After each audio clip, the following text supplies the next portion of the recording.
Hi, I'm Riddick, and on this walk talk, my colleague Tracy Rauk is going to be teaching you exercises to help improve your strength, endurance, and stability while walking. But first, we do have a few disclaimers.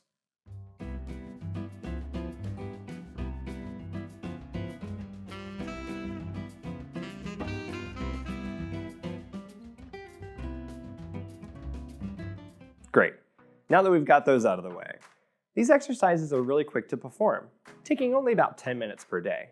They're also very easy to do in the comfort of your own home. For exercises performed laying down, we recommend that they be performed on a hard surface, such as the floor, rather than your comfy bed. I'm now going to turn things over to Tracy and the clinic. Thanks, Will. I'm here with Asha, and we are going to start off with an exercise called bridging. This exercise works a muscle that helps you stand up straight and to power you through your walk. Here's how you do a bridge. Asha, I'm going to start off by having you bend both your knees. You're going to tighten up your belly muscles, lift your pelvis up off the mat, and squeeze those cheeks together. You're going to keep everything nice and tight as you come back down. Good. Let's do it one more time. Belly muscles tight.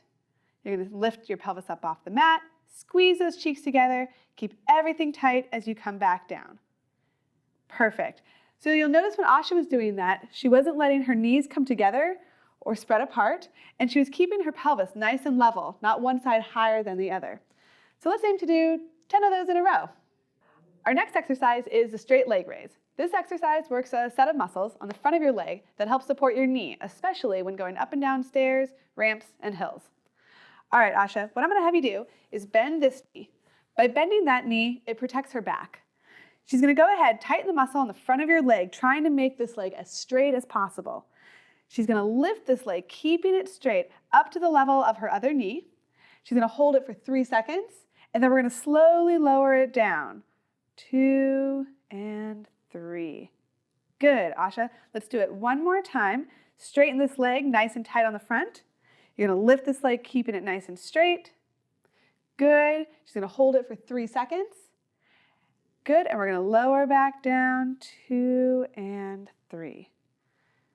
Perfect. The goal here is going to be to do 10 in a row, but if you can't do 10, start with 5. Next, we're going to cover an exercise called the clamshell. This exercise is for a small but very important muscle that helps stabilize your hips and improve your posture while walking. You're going to lie on your side, just like Asha here, and you're going to have your feet together, your knees together, and be in a line from your shoulders, your back, and your feet. Your goal here is to open up your knees while keeping your ankles together. Go ahead and lift up open here, Asha. Ankles stay together. Good. And you're going to close. You'll notice that Asha's body isn't moving. She's keeping her stomach muscles nice and tight so that when she opens that leg, all of her power is coming from this muscle back in her hip. Good. And close. One more time, Asha. Nice and high. Should feel that in the back of the hip right here. Good. And close. The goal here is to do 10 in a row. If you can't do 10, again, start with 5 and build your way up. Now that we've targeted some specific muscles, we're going to stand up and put them all together. Our first standing exercise is the squat. This is a great functional exercise that strengthens many of the muscles essential for walking.